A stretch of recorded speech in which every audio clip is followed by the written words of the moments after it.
Welcome to the Asclepion. I'm Kevin McKeag. And I'm Luke Strom. Our podcast dives into the deep questions of life. How do we find love, discover our true selves, and live out our dreams in this wild, weird world? We're going to take you on a journey of philosophical inquiry, spiritual adventure. Okay.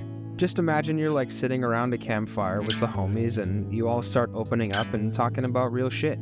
That's pretty much what we're going to do here. Yeah, or it's what I said. Okay, look, all you need to know is that we have no idea what we're doing. Welcome to the Asclepion. Asclepion. That's what I said.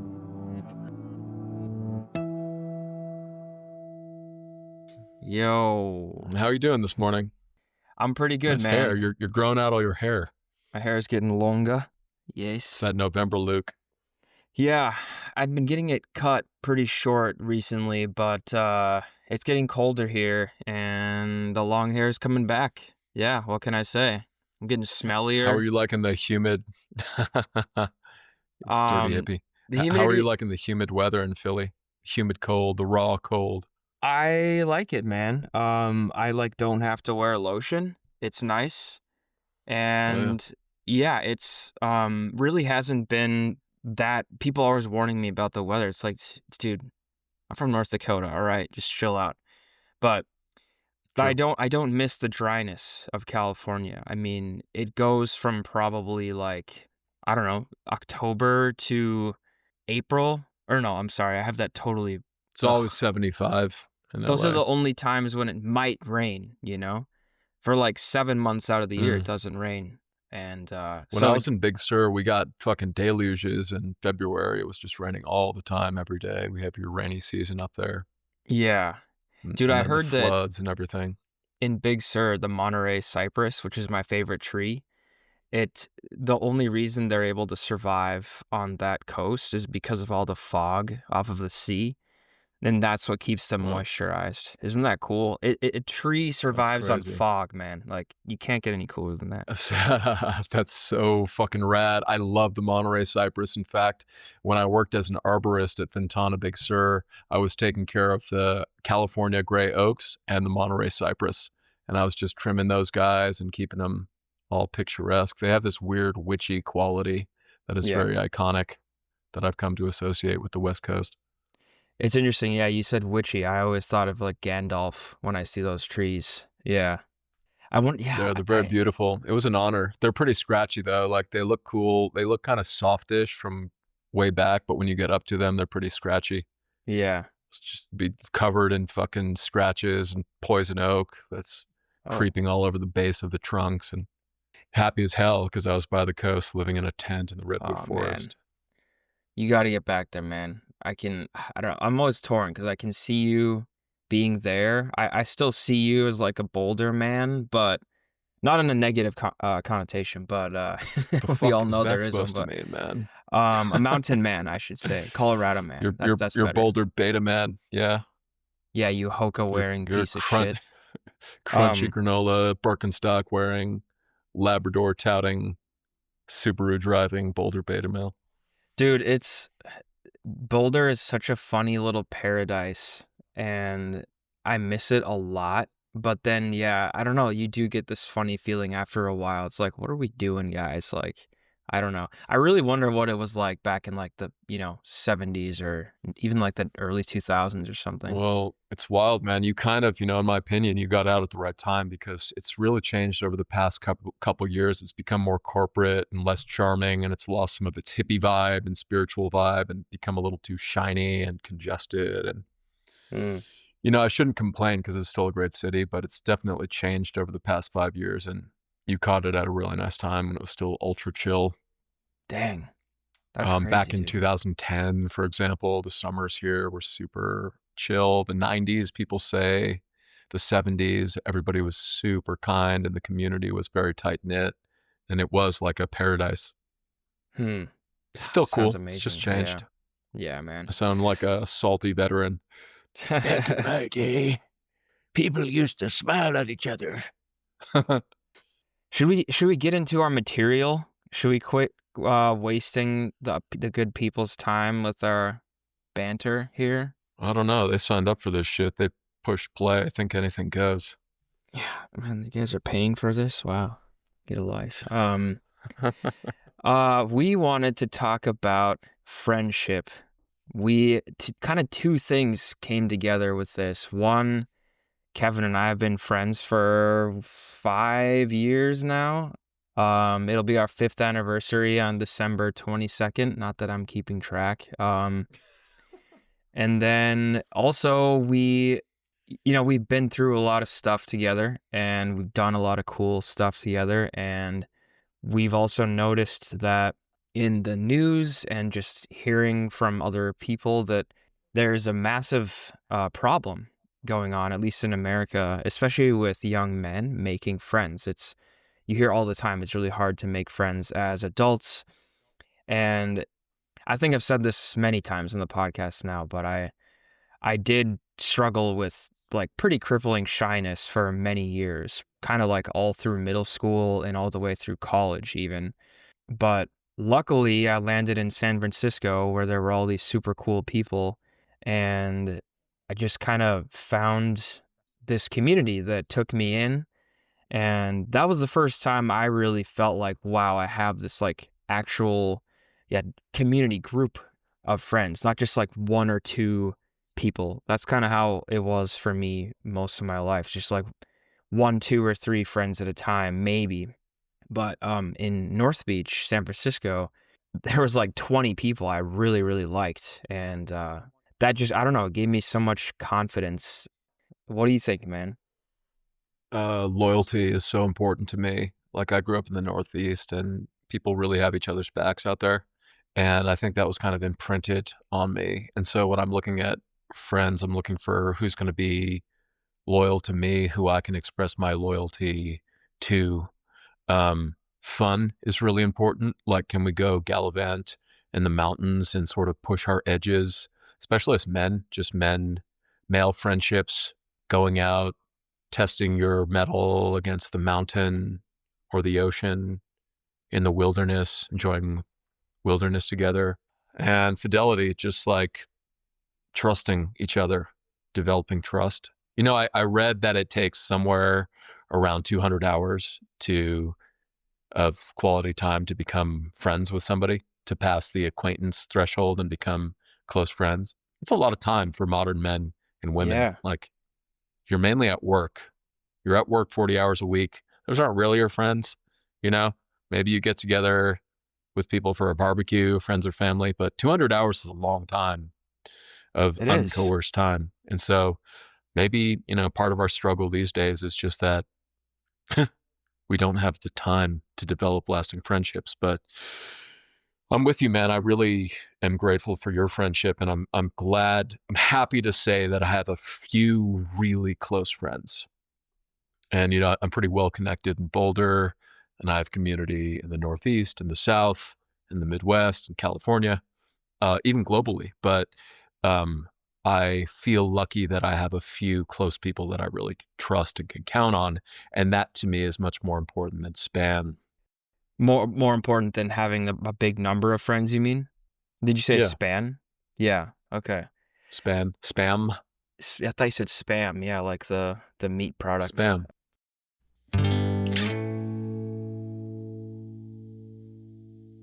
Hey guys, it's Kevin. I'm going to tell you a little bit about my business. Most of us are drifting aimlessly or walking a path somebody else set for us. It's a unique individual who carves out their own path and puts everything behind their skills and gifts, trusting the aim of their purpose and direction. While you're pursuing your chosen destiny, it's helpful to have somebody in your corner, a skilled spiritual mentor capable of calling out your deepest skills and holding you accountable to your own highest potential. Work with me, Kevin McKeag, Boulder's premier transformative coach and meditation instructor. Coaching helps you go farther, faster, and gives you the keys to happiness and well-being in the moment, even as you go after big, hairy, audacious goals. Visit kevinmckeag.com and sign up with me today. That's KEVINMCKEAG.com to claim your free hour-long discovery call. Live your highest vision. Did you ever have a time when you really didn't have many friends or you like were struggling with your social relationships and stuff? No, not really, except I'm like pretty solitary, so I do spend a lot of moments by myself, but it's generally very constructive. There were moments of isolation post college. I think for a lot of people, you kind of lose the automatic community of school, and then you're in the professional world, and you haven't really you. That's the moment you have to start developing relationships, right? It's not automatic. So there were moments in my early 20s where it felt like, okay, I'm isolated. This doesn't feel good.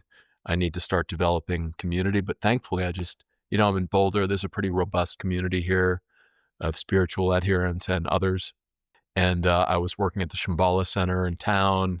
I was plugged into the meditation community. I worked the front desk. So I was constantly, interacting with people. And then, for a number of years, I was driving Lyft as I got my coaching practice up and running. So just constantly interacting with weird, various humans from all different walks of life. Not really, man. I mean, I think the thing for me is, where do I find generative and positive solitude? Because I'm an artist and I'm a meditator. So there are things that I can discover within myself, and pieces of work that I can create that I can really only do when I'm alone, you know, Hmm. and then come back into, like, I had a Friendsgiving with my friends the other day, and we have these iterative dinner parties that are just so fun and caustic and bombastic. You just get to be yourself, and Mm-hmm. I feel so lucky for that. Yeah, So, yeah. What about you? that's You great, mentioned man. shyness and isolation earlier. I take Well, it yeah. you've sort of struggled with that before. I mean, it's interesting. My brother and I talked about it recently. He was very shy in like elementary school, and I was very like outgoing and crazy and weird in elementary school. But then middle school hit, and it was like all of a sudden, bam, social hierarchies, cliques, popularity structures just smack you in the face. It's just like instantly you're so aware of all of those social dynamics in sixth grade. That's how it was for me anyway. And it was really shocking. And I didn't know how to deal with that. I just thought, well, first of all, I went to a middle school that was like not, wasn't the one I was supposed to go to based on where I lived, which I chose to do that. I don't really know why. But I knew like maybe 3 or 4 kids out of like, I don't know, 200 in my class. And I just didn't know how to break into that, man. I didn't know. I I knew that like I had to sit at the cool kid lunch table if I wanted a chance, right? But they would always talk about like hockey and music and stuff that I didn't care about. I was like, pop culture is fucking lame. Like I don't care about Rihanna or whatever. I just couldn't break in. I could not be myself at all with these people. And eventually that just made me I curl up, I guess. I couldn't feel comfortable at all. And that really stuck with me for a long time until like I said, landed in San Francisco. And all of a sudden, all these people are so weird and so cool and smart and interesting. And they've had these like truly incredible, like Mark Twain level lives and experiences. They're from all around the world, and they welcomed me in for whatever reason. I don't feel like I did anything, but they were cool with me, and they seemed to like push me to be weirder than I already was. We would get super drunk and play chess at like 2 a.m., or we would climb up onto someone's roof and we'd philosophize in the fog. All that was on the table every single night for like a year and a half before COVID. But it was just like, oh man, I can't believe there's actually this many people who are so cool, or just, who I vibe with. And some of them were like in their 60s. So I'm like, okay, these people stayed cool. And that was such a huge moment for me getting more confident. Like, oh, I can be weird. It's good to be weird and to be myself, and this is how I feel good. Man, I don't know. I feel like that really set the standard as far as making friends for the rest of my life. I'm like, if someone's not cool with me being weird or being myself, there's no reason to waste my time with them, unless it's, again, yeah, like you said, like a work acquaintance or someone I have to deal with regularly. But as far as being actual friends, I Yeah. mean, the standard becomes really high once you've had like strong friendships as an adult. I think you feel the same, Yeah, it's probably. crazy, man. I truly do. Yeah. Also, I mean, if somebody doesn't really match my specific flavor of weird, it's sort of there's no point to try to get them to like me or try to dim my bulb in order to not threaten somebody else's limited sense of themself. It's like all that's become clearer to me as I've gotten older, right? Because Boulder's a bit of a transient place. People come here for college and a few stay, but mainly people are kind of drifting through. So I've been a part of many different crews of people, many different subgroups, and I've watched people and come and go, and I've noticed people's habits, and I've learned more deeply about psychology and how to sort of track people and figure out what's going on in their own souls and their own makeup and their own nervous system. And uh, that insight has led me to realize that happiness again isn't about like span of human connection, but about depth of human connection. Mm.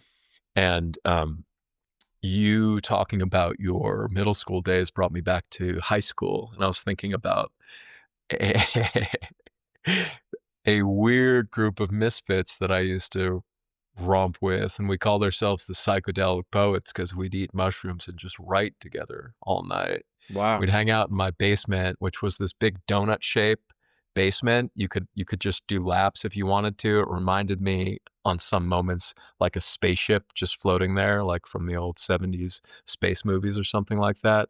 Had a recording studio and a control room and my bedroom all sort of tied together, and drum set and amps and everything. And we just hang out and listen to music. There's a leather couch in there, four of us drinking, Red Bulls or whatever, and tripping on mushrooms, and just we would become uh, hyper vocal and just do ciphers of rapping and rhyming. My friend Dan Litwin would make these beautiful beats.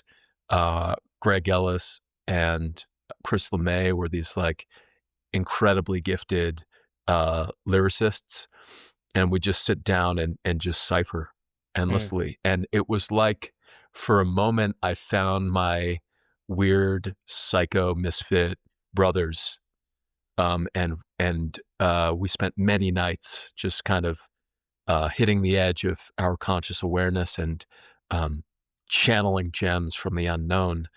And it was like the loneliness that I felt going back into my high school and looking for that connection elsewhere was intense Wait, because I can you felt say like that I again? was considering these epic nights of deep connection and friendship and this ability to know myself at a level of expression and clarity that I had never known before through my friends, Mm-hmm. and our explorations of the subtle realm. Like going back into high school, into the normal world of muggles and all that, was really painful. Hmm. And the feeling of loneliness and isolation, of feeling like I had pierced through to this new realm of existence, and then coming back to the concrete realm of social status and hierarchy and bad moods, was super gnarly for me. And it created this feeling of wanting to establish that permanently in my life. When you say you got back to the muggle world or material world, you mean like going back to school the next day or like after high school? Yeah, back to school. Yeah. Because that propelled me to go travel to India after high school, and that propelled me to go move to Boulder and pick up studies at Naropa, where every day was that weird, magical, synchronicitous depth of connection, self growth, deconstructing the laws that rule the concrete realm and discovering a newfound self. All of Nice, which man. is to say, it was a place where I was allowed to grow and develop. I feel like some people are really lucky with their friendship lives or paths in life. They meet a great group of friends early on, and either they stay friends with them like forever, or at least they learn like, oh, this is how I am as a friend, and they use that for the rest of their life. They're able to use that into adulthood, right? But a lot of people, including me, didn't learn that until somewhere in adulthood, or maybe not at all. So I feel like, a lot of what I want to say here in this episode is geared towards those people who really have had a hard time. They didn't really learn early on who they are as a friend and what they want in a friendship, what a really great friendship even looks like for them. Dude, I mean, looking back at in my life, I've gotten really lucky with these people coming to me. It seems like I've just shown up at these places, and there they are. I've been in other places where nothing happens, and I'm like, this is terrible. I have no social life here. But I guess one thing that happened is like San Francisco, or at least North Beach, where I was living, it has this energy where it's just like so creative and fertile, and this beautiful, like old fashioned Victorian houses and hills and trees and parks, and you can just feel it. And I think that's the same in Boulder. Boulder, you feel this energy. It, like, for you and me, you and I really, I think, have a lot of attachment to place. It really matters where we are. It has to be a certain kind of energy there. And I think other people will gravitate towards that energy, and a lot of them, or it's more likely that you're going to meet people you like and you vibe with because they also like that same energy. And another thing quick I wanted to say is I do think there are people, I guess like you and me, who really want or need that like much deeper level of friendship, for at least for your closest circle of friends.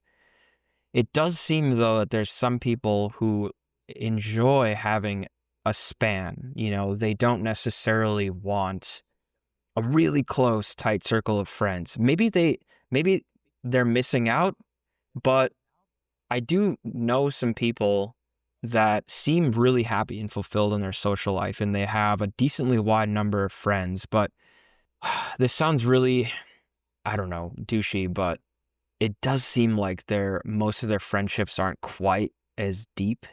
They don't really want more depth. Like maybe that's just not who they are, or I don't know. Like for you and me, it's so like to be a great friend. We've both had these great friendships, including ours, where it's like we really, really know each other in some pretty deep levels. Like we challenge each other. We've grown together. I think we've influenced each other, like on a spiritual level, I would say. But I do, like, to be honest, I do think I know some people who don't have that, but they still seem pretty fulfilled in their friendships. What do you think? Mm. I always prefer depth over span, but I do enjoy having a robust, wide network of friends as well. And it's fun, to ring somebody up I haven't spoken to in years and just catch up. And, I'm not dissing that at all. I just, I really have been savoring the feeling of having a tight, close-knit circle of people around me that I really trust and who I can just be myself around. For sure. I Yeah, like that element of challenge too, of challenging the people around you to be better versions of themselves, to be healthier, to be sharper, like really up the ante. I see myself as a kind of leader in that way. Not in the sense of like, let's go this way, but like, hey, I love you. I want you to be happy. I'm happy. I want you to be happy too. yeah. What makes you happy? You know? That's And such a just core not thing, man. not necessarily saying that, but just like embodying that, living that, and trying as much as possible to just uplift the people around me. I mean, that's one of the first things I noticed about you is like you just like let me ramble and open up and be myself to you. And I was like, oh, this guy's chill, you know? He doesn't seem annoyed or shocked by the things I'm saying. Or maybe you were, but you were just like nodding and grinning, right? I feel like we have to tell the story of how you and I became homies. I can start it How do we off, I become guess. friends?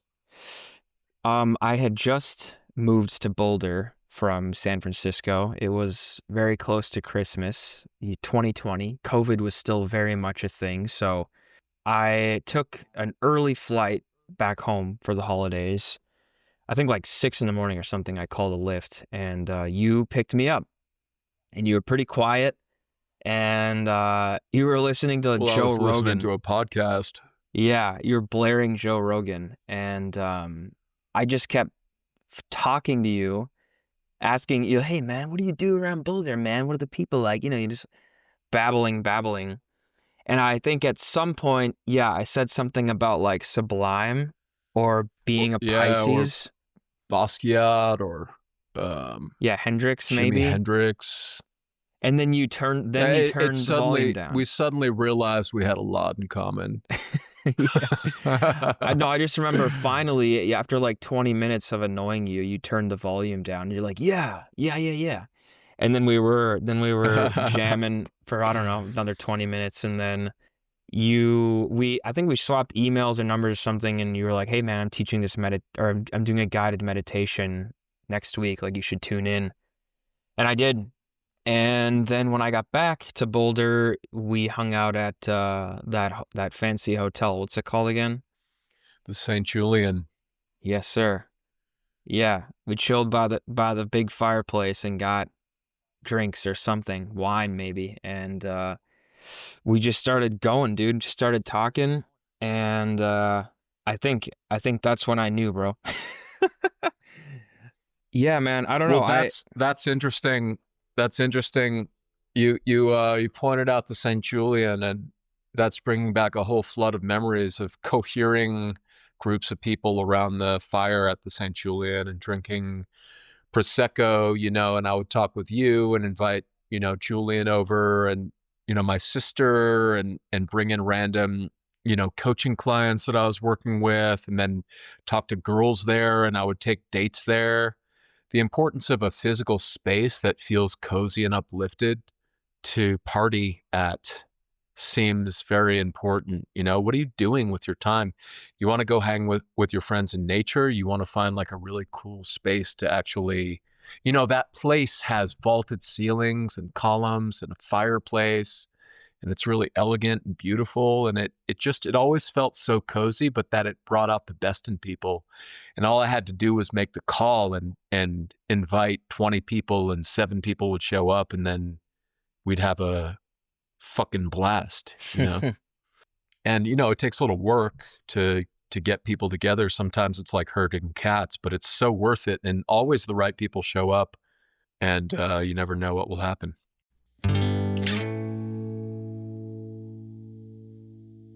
What's up, guys? Recently we put out a little poll amongst our loyalist listeners, and the feedback was pretty clear. The only thing you guys don't like about the Asclepion is that there's only 10 episodes. Well, don't worry, there's plenty more on the way. But in the meantime, we decided to do something crazy. We created the Asclepion Substack. That means you're going to get even more juicy content. We're going to do deep dives on some of the stuff we've covered on the podcast. We're going to have little short stories and essays and mind ramblings. And plus, we're going to get to read Kevin's diaries. We'll throw the link in the episode description. Check it out. One thing I want to say, though, when we first took that first pivotal Lyft ride, dude, I kept bugging you, man. I don't know why. Maybe I was just like feeling stressed because I just moved like 3 states and didn't know anyone, or maybe I was just like feeling awkward that it was 6 a.m. and we had this 45-minute ride together and I didn't want it to be awkward and quiet. I don't know, but I guess, yeah, the point is I kept bugging you, and I wasn't like, oh, I'm going to make this guy my friend. That was not my intention at all. I think it can be a little weird if that's actually your intention, like, hey, tell me all about you, like, let's be friends. Like, a lot of people say, like, oh, try to go out and make friends. Like, I think that, I don't know, man. I don't know how I feel about that. But anyway, I I've kept seen I've talking to seen you. you like just go up to people at parties. You're really good at this. You'll just go up to people and be like, "Hey man, how's it going? Like, do you like pasta? You know, Oh like man. what's up? How long you been in Boulder?" You have a short list of questions, but it's really easy for you to make friends because I think you're assertive and you just put yourself out there and just go up to people. Um, That is true. I'm a little bit more hung back, like I'll show up on the scene and I'll kind of like feel people out and be looking around, who knows who, and then maybe I'll edge up to somebody and um, but you're very direct. You just go up to people. You're like, "Hey man." It's that Sag rising, bro. You're saying I think you kind of have a little bit more of like a intuitive approach to it. You're kind of trying to feel people out a little bit before you approach Well, them. and I just, I know a lot of people. Again, it's a pretty small community here of pretty interesting, open-hearted people. So I'm like a chef, I've just got like four burners on, and I'll just put this person in this pot and throw a bunch of other people in there and turn up the heat and see what happens. And wow, it's a delicious dish. Um, that one's burned. Tastes terrible. I'm like a culinary artist of throwing people together in pots and seeing what happens. And that's like I don't really like going to parties or going to events as much as I like hosting. Hmm, that's cool. I like that cook analogy That's too. why, in the early 20s, you and I and Michael and others, we just get together and have these incredible dinner parties and, whatever, smoke cigars and, drink whiskey or watch, horror movies or whatever. We always had kind of a running thing. Mm-hmm. We just knew how to party, but it was these very sort of tight knit little groups, which felt intimate and it felt like you could be heard, your voice could be heard, and you could bring out the best in the other people around you. And For sure. occasionally you just wouldn't remember the next day. Yeah. Yeah, man. That was an amazing I'm time. thinking I'm thinking of my birthday party in 2022. I just remember I had that fur coat on and I just got completely lit. I don't even know where we ended up that night, but Oh probably yeah. shooting pool somewhere. Oh man. Yeah, for sure. With all those college kids. That was always so funny in Boulder, man. Is Yeah, yeah, Boulder's yeah, it's like a third Greeks, sorority students, that's sorority wild. and fraternity people. It's I like just 36,000 Greeks. I can't say this enough though, man. Holy Like, shit. it does not matter how weird you are or how unique you are. There are other people out there who will want to hang out with you. It's not comforting or encouraging to be like, there's, a million fish in the sea or whatever. It's like, okay, I'll still have to I have to put myself out there still. But if you're in a place where you don't even think anyone is going to like you, man, I feel like the first step is to really flip that switch. Like, I don't care how weird you are, dude. I don't care if you're a Yeah. huge pot smoking gamer, you live in your mom's basement. There's still people out there who love the same video games you like, or I guarantee there's something about you, some interest you have, some knowledge or experience you have, something you can offer that other people will really like. Not everyone, but some people. Not everyone likes me. I try to talk to some people and I'm like, oh my God, this fucking sucks. Like, I don't know, just the idea of like, I'm too weird to have friends is so not true. There's so many people out there. There's so many weirdos out there. And it feels so good to find them, You're like, fuck, finally, I can share my weirdness with somebody else and they can actually expand my weirdness. No, they can just expand who you are. It's so cool. That's one of the Yeah. most valuable things about friendships. And I think another thing is a lot of people just from COVID and being inside a lot, they like lose sight of the value of friendship itself. Well, if I have everything I like to do inside here, why do I need to go out and make friends? Well, like you said too, at the end of the day, it's just having fun. Like, it's so fun to be with people you really love and who love you. I read that like you get a big dopamine hit even when you see people you recognize and like. You don't even have to be close friends. But when you see people you like, you say, "What's up, dude?" You know, you get a big dopamine hit right there. So clearly, like, people always say humans are social animals, but there's this tendency of such isolation now, and I think there's good and bad isolation. Like you've talked a lot about your need to be alone, and I feel the same. And I think for the most part, you try to use it to meditate and kind of reset and create art and all these really, really amazing things. But then there's this negative, unhealthy isolation where you're kind of convincing yourself that you don't need the rest of the world. You're convincing yourself that you're completely self-sufficient. I know that not everyone wants to have a big friend group. You don't need to have a big friend group, but if you ask yourself, like, how many real friends do I have? And the number is only like 1 or maybe 0. That's kind of scary, It's Who are you great. gonna All you call need is when? one. All you need Yeah, is yeah, one. yeah, exactly. Just one great friendship will totally change your life. And again, I'm saying this from someone who really, really struggled with this for like a decade or more. Look what happened with us, man. We wouldn't even be here. Wouldn't be doing this podcast at all if I didn't annoy your ass in that Lyft ride, right? You just never know, man. You just never know. I was thinking about Michael as you were talking. Um, we've been doing these dinner parties here in Boulder, and Michael moved up to Cheyenne, and he's been working for the Air National Guard up there. But Cheyenne's only an hour and a half north of us, so he'll come back every like 4 or 5 weeks. And Bonnie and Travis always say, "Man, I just feel so excited when Michael's around. I feel like he's a celebrity, and I just get so happy when he comes down, and I see you, and I feel really happy and excited to see you, and oh, friendship, man, that's like the essence of friendship. I love this person. It gives me a dopamine hit to see them. Uh, I love who they are. I love who I am around them. I love how we reflect each other. I love what we talk about, what we get into. I love the madness of our dinner parties." And you mentioned something really interesting in your rant about uh, love, okay?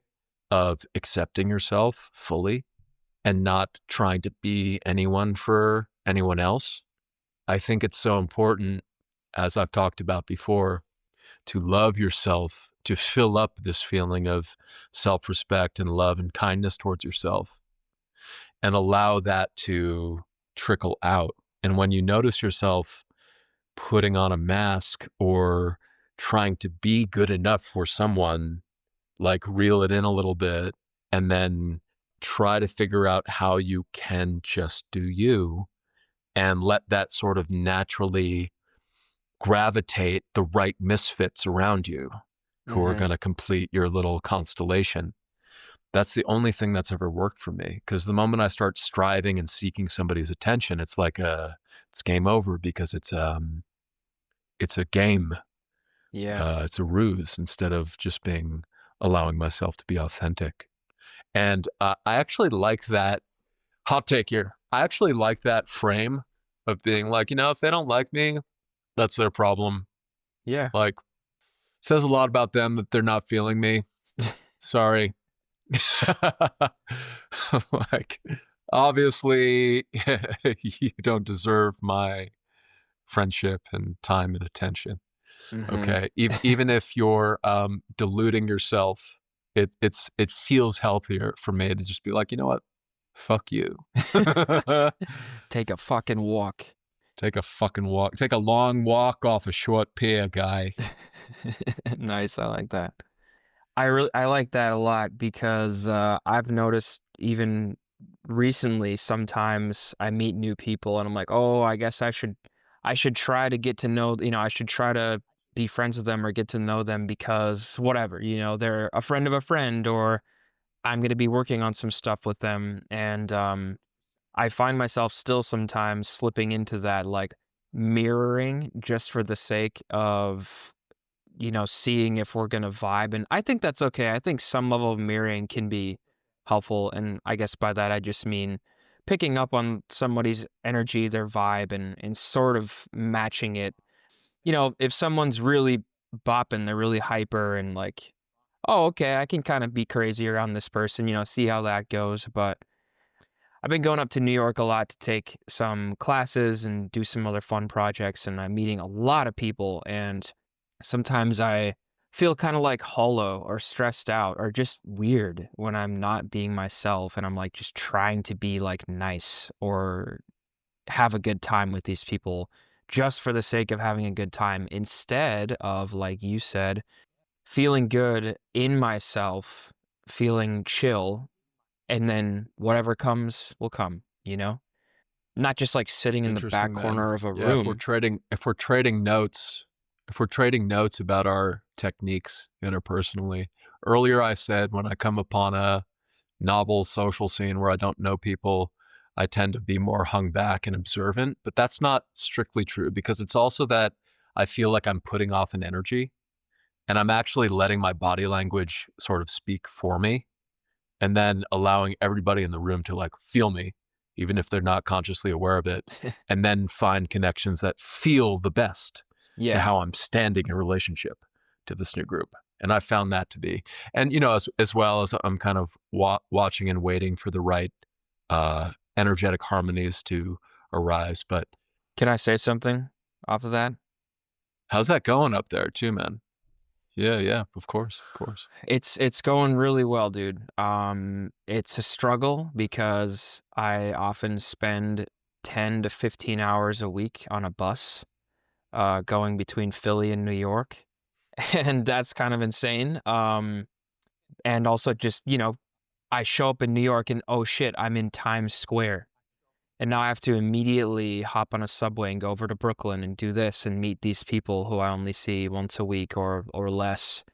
And we immediately have to be super vulnerable with each other because we're making comedy, we're doing improv, we're writing sketches together, we're sharing art with each other. It's intense, dude. But then when you're actually in the moment doing the stuff that I am doing, writing comedy, it's incredible. I feel like I'm learning a lot and growing. And but yeah, that has been really interesting. Like I'm finding sometimes I fall back into these old patterns of like being really shy or thinking like, oh, these people don't think I'm that cool. Oh, I said something dumb in our group chat, like I still think all those things. And I don't know, sometimes I beat myself up. I'm like, dude, you're being stupid or they don't like you anymore. Um, it's really I think it's a good thing to continue to challenge myself to not only do this work, but grow as a person, grow socially, and remember all the shit that I've learned over the years, to just be chill, be myself. And like you said, if people don't like it, fuck you, But no, the good see the good thing Yeah. about that is that when you have that attitude and then you meet someone you do vibe with, you fucking know that you're gonna get along. You know that. It doesn't mean that they're an amazing person or that they're trustworthy or whatever, but when you're being your true authentic self, as much as you can, and then you meet someone, you're like, oh, this is a great vibe. We're really hitting it off. Like, there's a pretty good chance that you are going to become friends if you can spend time together. That's why that strategy is so nice because there's so little uncertainty there. You're not playing all these little social dynamic games. You're just being yourself. So dude, yeah, it's been crazy. Like I just moved across the country, barely know anyone, and now all of a sudden I'm hanging out with dozens of new people. So it's a lot, dude. It's a lot, but I feel like, wow, first of all, I'm super lucky to have it, and I'm putting out new work that I'm proud of and learning new skills and shit. But the social aspect is huge, and I haven't really thought about that till now, but it's huge. It's a lot to take on at once. So it's like elementary school all over again. Proud of you, dog. We mentioned earlier that a good friend will challenge you to be your best self. And I'm really proud of you for pushing yourself to pursue the comedy and for putting in the hours and going up to New York, mecca of comedy, and losing sleep so that you can go pursue your passion. It's awesome to watch. Thanks, man. I appreciate it. But However, yes, I just have to tell you that you're not funny. yeah, I miss I do. Don't say you miss Colorado because I'm gonna keep inviting me and you're gonna keep turning me down. I Just do. stop. Well, I Stop it. mostly I mostly miss bullshitting with you, man. You and Michael and whoever else, and Yeah. fucking Well, thankfully skiing. we get to do that on this call. Yeah, exactly. I took down some notes as to stuff that I've heard a lot of people say, like making friends as an adult is hard, and I just wanted to kind of run through some of that with you and see what you think, and see if you shared any of that or what your take is on it. So, time investment, making enough time for friends to make new friends or grow acquaintanceships that could become friendships. There's some Yeah. stats out there that people are spending way more time with their family than they used to and much less time with their friends. And, I think that's roughly applied to like millennials, maybe a little bit older and then a little bit of Gen Z. But I think especially millennials, there's like this weird pressure that if you have a wife or, a spouse and or kids, it's like a faux pas to take time away from them, for friends or other things. Do you feel that's true? I feel like there's this weird pressure to be like so incubated in your family like all the time. Yeah. Well, certainly, raising a child or children or devoting yourself to a marriage takes a lot of time and starts to become your central focus. But yeah, I think and it fills in a lot of the gap of your social needs because then you have two families and two groups of friends, right? Ostensibly that now you're bringing together through that union. Um, but you mentioned millennials, some older, some Gen Z. It's like that's pretty much the gap between graduating college and starting a family. There's that kind of awkward period where you actually have to put in work and put in time to develop good friendships. And it's not always easy and it's not de facto. You're not automatically taking 6 classes with somebody and know everything about them because you walk home from school every day or your college roommates or whatever. And so it starts to take more time. I want to slightly segue here. I don't know how to answer your question directly, other than that it actually like takes work to Mm-hmm. develop friendships. But I was proposing a toast the other night at one of our wild dinner parties, and the prompt was we all went around in a circle, right, and said what was the best thing about your last week because we do these prompts at our dinner parties. And sometimes they're introspective and sometimes they're more banal, whatever. What was the best thing about your week? And I was thinking, and I was like, I wrote this bloody prompt and gave it to people, but I can't think of the best thing last week. Last week was hard. Last week was difficult. Last week was challenging. And everybody who I spoke to, my coaching clients, my friends, random strangers, were having a hard fucking week and going through it. And it's difficult and times are very complex. And it's hard to wrap your mind around the scope of what we're going through as a species, as a world, as a Mm-hmm. people. And so that's what I said. I said, I can't think of anything that was the best thing of my week last week, but things were hard for all of my friends and all the people I was talking to. Hmm. And yet I felt that as soon as I dropped into my heart, it started making things make more sense. And when I feel like I'm in my heart and I'm in my deepest emotional core, whatever I'm going through outside of me doesn't matter as much and starts to make more sense. And that when we get together in parties like this and I shine from my own heart, I invite other people to do the same. And then we create this field of awareness, this field of loving kindness, of consilience, of resonance, of harmony, of laughter, of humor, of understanding, of depth. And that's where I'm at.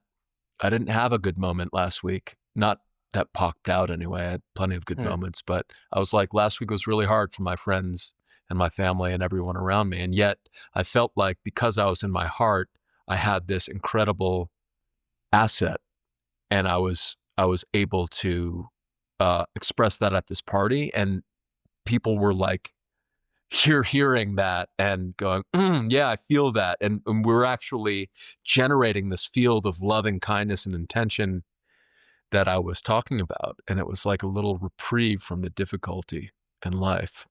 That's amazing, man. So, as an anecdote, Dude, that just makes me think of like people living up in Siberia or some shit, and it's like -85. But you know what they're doing? They're sitting in their huts, drinking vodka together, making merry, and staying warm, enjoying the mirth of their company, you know? At the end of the day, if you don't have that, I mean, what are you living for, you know? The world is tough. The world is crazy. And if you don't have close people by you to share your troubles with, to shed your troubles at the door and just have a good time with, it can be really hard, dude. Like, holy shit. I couldn't imagine having 0 friends or even, you know, not being close to anyone in my family, or that would be extremely tough. So if that's any of you guys, my heart goes out to you. Like, I guarantee there's people out there who want to hang out with you. I know that. I know it. no, man, we need each other. Yeah. And Well, if you don't have friends, leave a comment on this YouTube video, and here's your community. we'll be your friends. Asclepion There's friend there's group. there's people who listen to us that you can be friends with. Yeah. Another thing I jotted down is that I it does seem like it's sometimes hard to know like what you want out of a friendship. What are you looking for? I mean, this is pretty much the exact thing with dating, you know, that we talked about on our previous episode, Finding Love. It's like not knowing what you want, not knowing what you're looking for can make it kind of hard because you feel aimless. You feel like, I don't really know what I'm worth. I don't really know what I'm supposed to find. Or like when I find something like, oh, is this right? Is this not right? So think about what kind of friend you want to have. You know, watch some funny movies. Do you want to have a friendship, you know, like Paul Rudd and Seth Rogen in 40-Year-Old Virgin? Do you want to have a friendship like Frodo and Samwise? What are you missing? What is the biggest thing you'd like to get out of a friendship like that? Because again, going back to what you said about putting these vibes out there, like if you're looking for your Samwise, I guarantee he, or I guess she, is out there. But then you gotta put some Frodo energy out there too. You know, you gotta be a bold kind of you know, humble leader, I guess, or something. Oh yeah, the other side of that is knowing what you want to offer. Like think about you, man. You offer loyalty. You're skilled in music and writing and philosophy and meditation. You're a multifaceted guy. You have a lot of different aspects. You create space for people like this. You're creating space to do this with me, you know, at least every month. And then we get to chat on the phone every once in a while. And when we used to hang out, you know, in Boulder, there was never any sense of you like, oh, you know, I can hang for a couple hours, but then I've got to go do something. You know, I'll see you later. You were just like, let's just hang out, man. Let's just do this and see what comes, you know. And that felt very like comforting. It felt like, well, anything goes. Like we could end up hiking to the top of Sanitas at 9 p.m. You know, that's on the table. Or we could end up, smoking a cigar and talking about some hard stuff we're going through, or cooking a nice meal. Like you said, you're also very loyal. You know, you and I have had some disagreements over the years, and because we share that loyalty, we've been able to work through them, I think. But yeah, man, you have a lot of shit to offer. That's a huge strength of yours, like as a friend and as, you know, a person. But I can tell that you've really taken time to cultivate those things. Like, I don't know if you're aware of it, but you do give those things to others like very willingly and freely. And I think people really like that, you know, about you. But in general, I think people like people who are open and willing to offer what they have to offer. Thank you for that blessing. It's really good to be seen Bro. and all that. Yeah, Hell I'm really yeah. grateful for our friendship, and I see a lot of positive things and good in you as well. And I really like showing up in places where we kind of reflect each other in that best way.